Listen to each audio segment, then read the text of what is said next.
I'm a 31-year-old woman with a younger sister, Emma, who's 28. Our relationship has always been complicated, mainly because of Emma's impulsive decisions and our parents' tendency to rescue her from the consequences. This pattern started when we were kids and has continued into adulthood. Growing up, Emma was always the free spirit in the family. She had a knack for getting into trouble, whether it was sneaking out to parties in high school or skipping classes to hang out with her friends. Our parents would often cover for her, making excuses to teachers or grounding her for short periods before giving in to her pleas to go out again. On the other hand, I was expected to be the responsible one. I remember countless times when my parents would tell me, "You need to set a good example for your sister," or "Why can't Emma be more like you?" As we got older, the stakes got higher. Emma's impulsive behavior extended to her finances and life choices. She started college but quit after 2 semesters, claiming it wasn't for her. Our parents were disappointed but quickly moved on to supporting her next venture, a series of part-time jobs that never seemed to last more than a few months. Meanwhile, I was working hard to build my career. I graduated from college, got a stable job, and started saving for my future. But even as I was doing everything right, I couldn't help feeling frustrated by the constant comparisons and expectations placed on me. Emma's financial troubles really started to escalate in her early 20s. She got her first credit card and quickly maxed it out on a spontaneous trip to Europe with some friends. When she came back, she was in debt and without a job. Our parents paid off the credit card, lecturing her about responsibility but ultimately bailing her out. This became a pattern. Emma would get involved in what she thought was a great opportunity, a multi-level marketing scheme selling beauty products, an online course promising to teach her how to become a social media influencer, or a foolproof system for winning at online poker. Each time, she'd invest money she didn't have, and each time, she'd end up in debt. I tried to help where I could. When Emma was 25, she lost her job and couldn't pay her rent. Our parents were dealing with some financial issues of their own at the time, so I stepped in and covered her rent for 3 months. I also helped her create a budget and find a new job. But within 6 months, she was back to her old habits, and the budget was long forgotten. 2 years ago, Emma met Tyler at a music festival. They hit it off immediately, bonding over their love for indie bands and spontaneous adventures. Within a week, they were inseparable. 3 months later, they decided to move in together, despite barely knowing each other. Emma was ecstatic, convinced that Tyler was the one. At first, things seemed to be going well. Tyler had a decent job in marketing, and Emma had started working as a bartender. They were making ends meet, and Emma seemed happier than she had been in a long time. I was cautiously optimistic, hoping that maybe this relationship would be the turning point for her. However, about 6 months into their relationship, Tyler lost his job. He had a falling out with his boss and quit without having another job lined up. Emma supported his decision, saying he deserved better, but their financial situation quickly became precarious. They started relying heavily on credit cards to cover their expenses, and Emma began asking our parents for money more frequently. Despite their financial struggles, Emma and Tyler's relationship continued to grow stronger. They talked about their dreams of traveling the world together and starting their own business someday. I admired their optimism but couldn't help worrying about the practicality of their plans. A few months ago, Emma called me with exciting news: she and Tyler were engaged. They had decided to get married during a romantic weekend getaway, and Tyler had proposed with a ring he had bought on credit. I congratulated her but also expressed some concern about their financial situation. Emma brushed off my worries, assuring me that they had everything under control and that things would work out. Then, a few weeks ago, I received another call from Emma.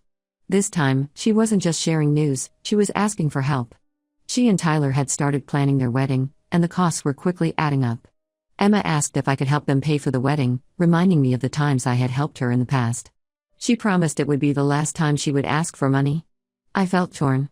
On one hand, I wanted to support my sister on what should be one of the happiest days of her life. On the other hand, I had already decided that I needed to stop enabling her irresponsible behavior. After thinking it over, I told Emma that I couldn't help pay for the wedding. I explained that I had my own expenses to consider and that I didn't think it was wise for them to have an expensive wedding when they were still struggling financially. Emma didn't take my refusal well. She accused me of being selfish and not caring about her happiness. She hung up on me, and I thought that would be the end of it. But a few hours later, I got a call from our parents. They were angry, telling me that Emma had called them crying about my refusal to help. My mom kept saying things like, "You've always been the one she looks up to, you should be there for her." My dad was more direct, accusing me of abandoning Emma when she needed me most. They insisted that I should either help pay for the wedding or give Emma a substantial amount of money to make up for what they couldn't afford. I stood my ground and refused again. I reminded them of all the times I had helped Emma in the past and explained that I thought it was time for her to learn to manage her own life without relying on others to fix everything. My parents didn't take this well at all. They started guilt-tripping me, saying I was tearing the family apart and putting money above family bonds. When I tried to point out how much I had already done for Emma over the years, they dismissed it, saying, "That's what family is for."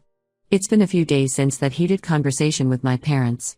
I haven't heard from Emma directly, but my parents have been sending me long messages expressing their disappointment in me. They've even hinted that if I don't step up and help Emma, they might reconsider their relationship with me. At this point, I'm seriously considering cutting contact with all of them. I'm tired of being made to feel guilty for not constantly bailing my sister out of her self-created problems. I refuse to be manipulated into supporting a wedding that I don't think should be happening in the first place, given their financial situation. I know that family is important, but I'm starting to wonder if maintaining these relationships is worth the constant stress and emotional manipulation. I've spent years trying to be the responsible one, the supportive sister, and the good daughter, but it seems like it's never enough unless I'm willing to sacrifice my own financial stability and principles. Update: when it's been about 2 weeks since my original post, and the situation has taken an unexpected turn.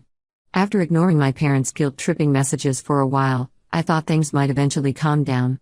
But then Emma reached out to me again, and what she had to say caught me completely off guard. This time, Emma wasn't asking for money.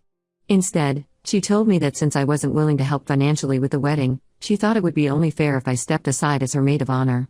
To be honest, after everything that had happened, I wasn't even sure I wanted to be her maid of honor anymore, so this part didn't upset me too much. But then Emma dropped a bombshell. She said she had been talking to our parents and had decided that I shouldn't attend the wedding at all. According to Emma, it would be too awkward for me to be there when I wasn't supporting her financially, and that having me present would make her feel uncomfortable. I was shocked. I couldn't believe that after everything I had done for her over the years, the emotional support, the financial help, the times I'd covered for her with our parents, she would actually disinvite me from her wedding simply because I refused to pay for it. I asked her if she was really serious about this, and she replied that it was for the best, and that I should respect her decision. I ended the call feeling a mix of hurt and anger. I had spent years supporting Emma in various ways, and now, because I wouldn't give her money for her wedding, I wasn't even welcome at the event. It felt like all those years of being there for her meant nothing. After processing what had happened, I decided to call my parents. I thought that surely, they would see how unreasonable Emma was being and back me up. But I was wrong. To my surprise and disappointment, they supported Emma's decision. They told me that it was her wedding and she had the right to decide who she wanted there. They even went as far as to say that if I had just agreed to help out financially in the first place, none of this would have happened. I was at a loss for words. My own parents were siding with Emma, even though her behavior was completely unreasonable. It was as if all the times I had been there for Emma, all the sacrifices I had made, meant nothing to them. I told them that if that's how they felt, then maybe it was indeed better if I didn't attend the wedding. Then I hung up the phone. Since that conversation, I haven't spoken to any of them. The silence has been both a relief and a source of stress. On one hand, I'm glad not to be dealing with their guilt trips and manipulations. On the other hand, I keep replaying our conversations in my head, wondering if I could have handled things differently. I've started to question whether I did the right thing by standing my ground. Logically, I know that I've done more than enough for Emma over the years. I've supported her emotionally, financially, and in every other way I could. I know that it's not fair for them to expect me to keep sacrificing my own financial stability to bail Emma out of her poor decisions. But emotionally, it's hard to accept that my own family is willing to cut me out over this. I never thought things would get this bad. I always believed that no matter what disagreements we had, we would still be there for each other when it really mattered. Now, I'm not so sure. I've been trying to keep myself busy with work and friends, but it's been difficult to focus. My colleagues have noticed that I've been distracted lately, and a few close friends have asked if everything is okay. I've shared bits and pieces of the situation with them, and their support has been invaluable. They've all told me that I'm not being unreasonable and that Emma and my parents are out of line. Still, it's hard to shake off the feeling that I'm somehow letting my family down. Years of being the responsible one and feeling the pressure to keep everything together have left their mark. There's a part of me that wants to give in, to apologize and offer to help with the wedding just to keep the peace. But I know that if I do that, I'll only be enabling Emma's behavior and setting myself up for more financial and emotional strain in the future. I've been considering reaching out to a therapist to help me process all of this.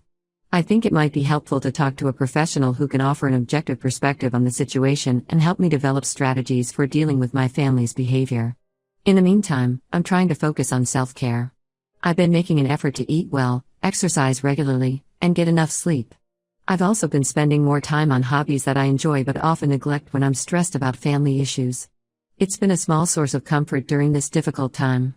As for the wedding, I'm still processing the fact that I won't be there. Despite all the drama, a part of me is sad to miss such an important event in my sister's life. I've known Emma her entire life, and even though our relationship has been strained, she's still my sister. Not being there to see her walk down the aisle feels strange and wrong. I'm also worried about the long-term consequences of this situation. Will this be the end of my relationship with Emma? Will my parents continue to take her side in every conflict? How will this affect family gatherings in the future? These questions keep swirling in my mind, but I don't have any answers. For now, I'm taking things one day at a time. I'm trying to stay firm in my decision while also leaving the door open for reconciliation if Emma and my parents are willing to see things from my perspective. But I'm also preparing myself for the possibility that this might be a turning point in our family dynamic, one that changes our relationships permanently. It's a difficult and uncertain time, but I'm doing my best to stay true to myself and my principles. I just hope that someday, my family will understand why I had to take this stand. Update 2: a month has passed since my last update, and I've learned some information that has really put everything into perspective. After being disinvited from the wedding, I tried to distance myself from the whole situation. I threw myself into work, spent more time with friends, and even started a new hobby, painting, as a way to de-stress and process my emotions. However, last week, I ran into one of Emma's close friends at a local coffee shop. We got to talking, and she told me something that left me stunned. Apparently, Emma had been telling people a completely different version of events. She claimed that I had promised to pay for her wedding and then backed out at the last minute, leaving her scrambling to find a new venue and adjust all her plans. I was shocked and angry. Not only was this completely untrue, but it explained why a few of our mutual friends had suddenly become distant or stopped talking to me altogether. Emma had been spreading lies to make herself look like the victim and paint me as the bad guy. After hearing this, I decided I needed to confront my parents about it. I called them, hoping that they would be as surprised as I was by Emma's lies.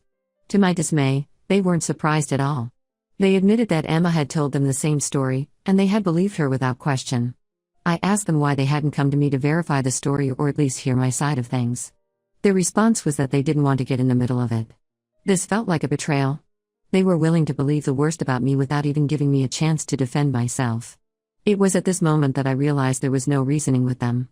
They were always going to take Emma's side, no matter what. Even when presented with clear evidence that she was lying, they chose to stand by her. I told them that if they wanted to believe Emma's lies, that was their choice, but I was done trying to prove myself to them. This conversation was a turning point for me. I decided that I couldn't keep trying to fix a relationship with people who clearly didn't respect me or value what I had done for them over the years. I told my parents that I needed some time and space, and that I wouldn't be in contact with them or Emma for a while. Since that conversation, I haven't spoken to any of them. It's been difficult, especially knowing that Emma's wedding is approaching and I won't be there. But it also feels like a weight has been lifted off my shoulders. I'm no longer constantly worrying about Emma's next crisis or how I'm going to navigate family gatherings. I've been focusing on building stronger relationships with my friends and even reconnecting with some extended family members who I had lost touch with over the years. It's been refreshing to spend time with people who appreciate me for who I am, rather than what I can do for them. I've also been reflecting on the patterns in our family dynamic that led to this situation. I've realized that for years, I've been playing the role of the fixer in the family, always stepping in to solve problems and keep the peace. This role has taken a toll on me emotionally and financially, and it's prevented Emma from learning to take responsibility for her own actions. While I still love my family, I've come to accept that sometimes loving someone means setting boundaries and letting them face the consequences of their actions. It's not easy, and there are moments when I second-guess my decision. But overall, I know that this is the healthiest choice for me. As for the future, I'm not sure what it holds for my relationship with Emma and my parents. Right now, I'm focusing on healing and taking care of myself. If they're willing to acknowledge their behavior and make real changes, I might be open to rebuilding our relationship in the future. But for now, I'm learning to be okay with the distance. Update 3: It's been a few months since I cut contact with Emma and my parents, and I found that life has been surprisingly peaceful. I heard through mutual friends that Emma and Tyler got married in a small ceremony at our parents' house. From what I've been told, it was nothing like the lavish event Emma had originally planned. I didn't bother looking at the pictures or reaching out to anyone about it. In the weeks following the wedding, a few mutual friends who attended the ceremony reached out to me. They were shocked to hear the version of events Emma had been telling people, especially after seeing the reality of the small, simple wedding. I took the opportunity to set the record straight with them, explaining what really happened without going into too much detail. I'm grateful that they believed me and understood my side of the story. As for my parents, they haven't tried to contact me since that last conversation when I confronted them about believing Emma's lies. At first, this silence was difficult to deal with. There were moments when I was tempted to reach out, especially during holidays or family birthdays. But as time has passed, I've come to realize that this distance has allowed me to focus on my own life without the constant drama and guilt that often accompanied family interactions. I've come to understand that I was often the one holding the family together, always trying to mediate conflicts and smooth things over. Now that I've stepped back from that role, I can see how much energy it was taking from me. I've been able to invest that energy into my own personal growth and relationships outside of my immediate family. My job has been going well, and I've even received a promotion recently. I've been able to focus more on my career without the distraction of family drama. I've also been spending more time with friends and have even started dating someone new. It's refreshing to be in relationships where I'm not constantly expected to be the problem solver or the responsible one. I've continued with my painting hobby, which has become a great outlet for processing my emotions about the family situation. I've even considered taking some classes to improve my skills further. As for reconciling with my family, I don't see it happening anytime soon. While I'm not completely closing the door on the possibility, I'm also not actively seeking it out. I've realized that for any reconciliation to happen, there would need to be significant changes in how we interact and treat each other. Emma would need to take responsibility for her actions and her lies, and my parents would need to recognize their role in enabling her behavior and dismissing my feelings. For now, I'm at peace with my decision to maintain distance. It's allowed me to break free from unhealthy family dynamics and focus on building the life I want for myself. I've learned valuable lessons about setting boundaries and prioritizing my own well-being. I know that family relationships are complex, and it's possible that someday we might find a way to reconnect on healthier terms. But for now, I'm focusing on the relationships in my life that are positive and supportive. I'm learning that family isn't just about blood relations, but about the people who respect, support, and value you for who you are. As I look to the future, I'm excited about the possibilities that lie ahead. I feel more in control of my life and my choices than I have in a long time. While there are still moments when I feel sad about the situation with my family, I know that I've made the right choice for my own well-being. I'm looking forward to continuing to grow, both personally and professionally, without the weight of toxic family dynamics holding me back.